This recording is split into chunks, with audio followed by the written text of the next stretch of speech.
இயேசுவில் பிரியமானவர்களே, ஆண்டின் பொது காலம் 22வது ஞாயிறை சிறப்பிக்க ஓர் குடும்பமாய் ஒன்று கூடியிருக்கிறோம்.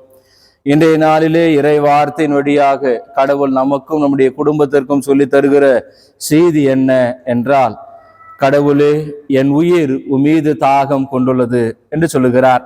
இந்த தாகம் என்பது கடவுளுடைய திருவுளத்தை நிறைவேற்றுவதை குறித்து காட்டுவதை நாம் பார்க்கின்றோம். எப்படி நாம் கடவுளுடைய திருவுளத்தை நிறைவேற்ற வேண்டும், அதனுடைய படிநிலைகள் என்ன என்பதை தான் இன்றைய வாசகங்கள் நமக்கு தெளிவாக எடுத்து கூறுகிறது. முதலாவதாக இன்றைய நற்செய்தி வாசகத்திற்கு வருவோம். இன்றைய நற்செய்தி வாசகத்துல பேதுரு இயேசுவை மெசியா என்றும் வாழும் கடவுளின் மகன் என்றும் அவர் எடுத்துரைத்து அவர் கற்பனை உலகிலே வாழ்ந்து கொண்டிருக்கிற போது அந்த கற்பனை உலகிலிருந்து நிஜ வாழ்க்கை வாழ வேண்டும் என்று அவர் அழைப்பு விடுக்கிறார்.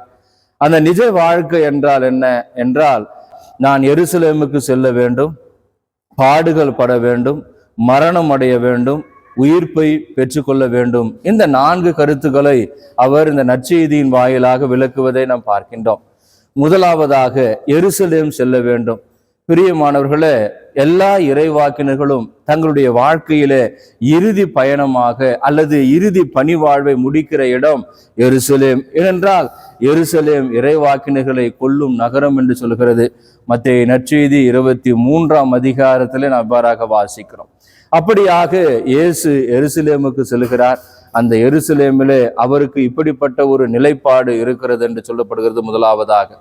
இரண்டாவதாக அவருடைய பாடுகளை நாம் தியானிக்கிறோம். அவருடைய பாடுகள் எப்படிப்பட்ட ஒரு பாடுகள் என்று பார்க்கிற பொழுது, மூப்பர்கள், தலைமை குருக்கள், மறைநூல் அறிஞர்கள் இவர்களால் அவர் பாடுபட வேண்டும் என்று சொல்லுகிறார். தலைமை குருக்கள் என்று சொல்லுகிற போது தலைமை குருவை தலைவராக கொண்டு 70 யூத இயக்கங்கள் இருக்கிறது. அந்த யூத இயக்கங்கள் 70 இயக்கங்களும் தலைமை குருவினுடைய வார்த்தையை கேட்டு நடக்கிறது. ஆகவே அப்படிப்பட்ட ஒரு வலிமை வாய்ந்த ஒரு இயக்கம், அந்த இயக்கம் இயேசுவை எதிர்த்து நிற்க போகிறது. அடுத்ததாக மூப்பர்கள் வயது, அனுபவம் மற்றும் பக்தி இதனுடைய அடிப்படையிலே அவர்கள் தலைவராக தேர்ந்தெடுக்கப்படுகிறார்கள். அவர்களும் அதிகாரம் கொண்டிருக்கிறார்கள். மூன்றாவதாக மறைநூல் அறிஞர்கள் யூதர்களுடைய திருச்சட்டத்தை முழுவதுமாய் கற்றறிந்து மக்களுக்கு போதித்து சட்ட திட்டத்தின் வழி நடத்துகிறவர்கள், இவர்களும் தங்களுக்கு அதிகாரத்தை கொண்டிருக்கிறார்கள். ஆக இந்த 3 நபர்களுமே அதிகாரத்தின் வழியாக இயேசு பாடுபட போகிறார், துன்பப்பட போகிறார் என்கிற ஒரு கருத்தை கோடிட்டு காட்டுகிறது. மூன்றாவதாக மரணம். இயேசு சிலுவையிலே நமக்காகவும் நம்முடைய மீட்புக்காகவும் அவர் இறக்க போகிறார். மெசியா என்றாலே வலிமை வாய்ந்தவர், அனைவரையும் வென்றெடுக்கிறவர் என்று சொல்லுகிறார். ஆனால் இவர் சொல்லுகிற மெசியா துன்பத்தின் வழியே நமக்கு மீட்பை பெற்றுத்தரக்கூடிய ஒரு மெசியாவாக இவர் இருப்பதை நாம் பார்க்கின்றோம். நான்காவதாக உயிர்ப்பு. அதாவது நாம் இந்த உலகத்திலே துன்பப்படுகிறோம், துயரப்படுகிறோம். இயேசுனுடைய வார்த்தையை அறிவிக்கிற பொழுது அதனால் பலதரப்பட்ட இன்னல்களுக்கு உள்ளாகிறோம். ஆனால் எது நடந்தாலும் ஆண்டவர் நம்மை உயிர்ப்பித்து நமக்கு நிலை வாழ்வை தருகிறார் என்கிற ஒரு செய்தியை சொல்லி தருகிறார். இந்த செய்தியை இயேசு சொன்னவுடனே பேதுரு சொல்லுகிறார், ஆண்டவரே, இதெல்லாம் உங்களுக்கு கூடவே கூடாது. ஏனென்றால் அந்த அளவிற்கு இயேசுவின் மீது பேதுரு அன்பு வைத்திருப்பதை நாம் பார்க்கின்றோம்.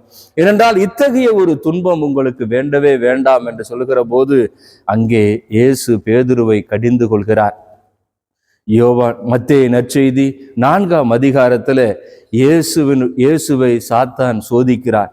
கடவுளுடைய திட்டத்தை விட்டுவிட்டு என்னுடைய வார்த்தையை கேள் என்று சாத்தான் சோதிக்கிற பொழுது அங்கே இயேசுனுடைய வார்த்தை கடவுளுடைய திட்டத்தை நிறைவேற்றுவதில் மட்டும்தான் இருந்தது. ஆகவே அலகை அவரை விட்டு நீங்கியது. ஆகவேதான் பேதுரு, ஆண்டவரே, உங்களுக்கு இதெல்லாம் தேவையில்லை என்று சொல்லுகிற போது அகன்று போ சாத்தானே என்று அவர் சொல்லுவதை நாம் பார்க்கின்றோம். கிறிஸ்துவில் பிரியமானவர்களே, அடுத்து வருகிற வார்த்தைகளை நாம் வாசித்து பார்க்கிற போது, நீர் எனக்கு தடைக்கல்லாக நிற்காதே, என் பின்னே வா என்று சொல்லுகிறார். இயேசுவில் பிரியமானவர்களே, என் பின்னே வா என்று சொல்லுகிற போது என் சீடனாய் துன்பத்தை ஏற்று கடவுளுடைய திருவுளத்தை ஏற்று அதன் வழியாக உம்மையே நீ கடவுளுக்கு நிரூபித்து கடவுளுடைய அன்பில் அவருடைய பிரசன்னத்தில் வாழ் என்று கடவுள் நேர்மறையாக இத்தகைய ஒரு கருத்துக்களை அவர் எடுத்து கூறுவதை நாம் பார்க்கின்றோம் கிறிஸ்துவில் பிரியமானவர்களே. ஆகவேதான் முதல் வாசகத்துல இறைவாக்கினர் எரேமியா அவருடைய வார்த்தையை நாம் பார்க்கின்றோம். சிறிய வயதிலே அவரை இறைவாக்கினராக கடவுள் தேர்ந்து கொண்டார். அது மட்டுமல்லாமல் அவருடைய சொந்த ஊரிலே அவர் இறை வார்த்தையை போதிக்கிறார். அந்த இறை வார்த்தையை எவருமே ஏற்றுக்கொள்ளவில்லை. ஆகவே தான் அவர் சொல்லுகிறார், ஆண்டவரே நீர் என்னை மயக்கி விட்டீர், நானோ மயங்கி போனேன் என்று ஆண்டவருடைய வார்த்தையை அறிவித்ததனால் அதனால் வருகிற அந்த துன்பத்தையும் அந்த துயரத்தையும் வேதனையையும் அவர் எடுத்து கூறுகிறார். எடுத்து கூறினாலும் கூட ஆண்டவருடைய பிரசன்னம் அவரை விட்டு நீங்கவே இல்லை. இயேசுவில் பிரியமானவர்களே, இந்த 2ஆம் வாசகமும் இதுதான் சொல்லி தருகிறது. உங்களை கடவுளுக்கு ஏற்ற ஒரு பலியாக நீங்கள் படையுங்கள், தூய இதயத்தோராய் நீங்கள் வாழுங்கள் என்று சொல்கிறார். இந்த தூய இதயமும் கடவுளுக்கேற்ற பலியாக நாம் மாறுவதும் எதை குறித்து காட்டுகிறது என்றால், நாம் கடவுளுடைய பிள்ளைகள் என்கிற ஒன்றையும் கடவுளுடைய திருவுளத்தை நிறைவேற்றி கொண்டிருக்கிறோம் என்பதையும் குறித்து காட்டுகிறது. ஆகவே கிறிஸ்துவில் பிரியமானவர்களே, நம்முடைய வாழ்வு கடவுளுக்கு உகந்த ஒரு வாழ்வாக இருக்க நாம் தொடர்ந்து ஜெபிப்போம்.